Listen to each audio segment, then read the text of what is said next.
What's up guys, in this video I'm going to be speculating Silksong areas in Farloom. Farloom appears to be vastly different compared to Hollowness, with areas being much more colorful and full of different biomes. In terms of the size of Farloom, there seems to be much more areas than what Hollowness has. And I think in general these areas are going to have much better mechanics and just more variety in general. So for the first area we have Mossgarado. Mossgarado is the starting area of Farloom and where Hornet begins her adventure. You see this in the demo. The area is at the very bottom of Farloom and is almost completely covered in moss. And I think the moss is growing on fossils. I think in every single area, or at least in a lot of areas, there are just fossils in Farloom. There also is a sub area called the Old Church, and this is where you fight the first boss called Moss Mother, and it's also where you meet the NPC Church Keeper. I think out of every single area, we know the most about Mossgarado. Even then, we don't know much about it, but there's only a couple areas we know a little bit about. So Deep Docks is the next area that we know a little bit about, and we have an official name. It's a huge industrial area that seems to be on top of a lake of lava. In this area, we meet Forge Daughter, who's a mercenary that will help Hornet, create different tools. And I think she'll give materials to Hornet. I'm not sure. And it's also where you meet your arch enemy Lace to fight for the first time. Greymoor is the largest area that Team Cherry has ever made. Greymoor is a damp area full of mists and broken towers.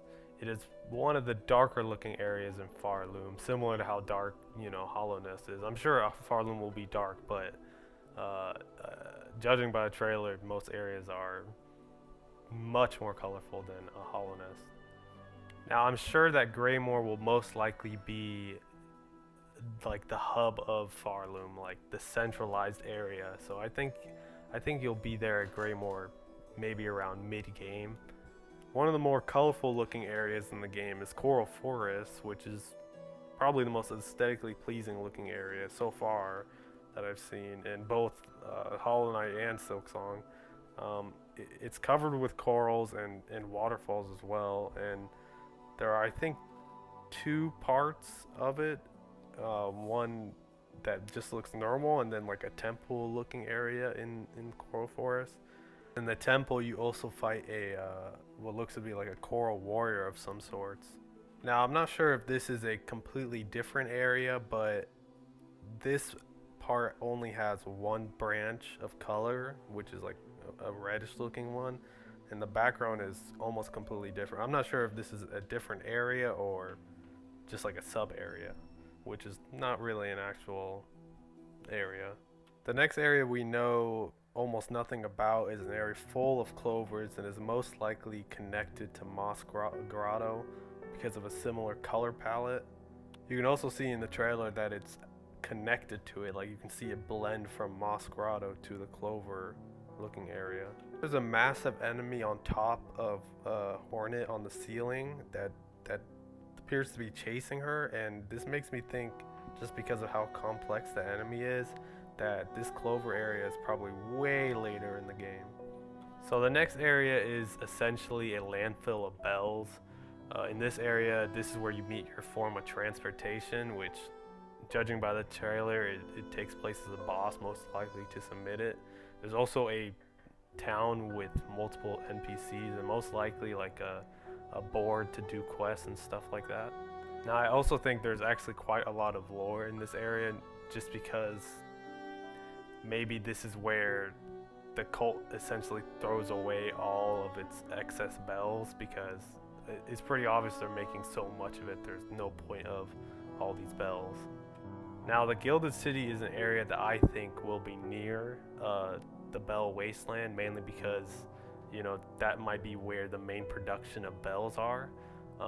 So the Gilded City is an area full of cult members and obviously interesting structures. It's pretty much where civilization is in Farloom. I also think the Gilded City is near the top of Farloom, with the Shining Citadel being the final area in Silksong. And I think you'll be able to visit the Shining Citadel, early to mid game, but you won't be able to progress all the way up to the top. Now, the Forest of Bones is actually a cut area from Hollow Knight that returns to Silksong with a Colosseum as well. The area is full of ant-type enemies and also has a boss called Hunter Queen Carmelita, which is essentially the queen of ants.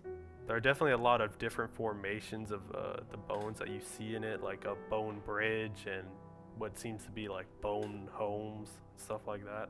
Now the next area is a darker looking barnacle area with shell-like structures in a small town with what appears to be a elder with a shell on top of it. I'm not sure what type of insect this could be. It might be like a snail maybe, or some kind of gastropod. This is one of the areas that I'm just not sure where it takes place. It could be way later in the game, it could be mid-game, I'm just not sure.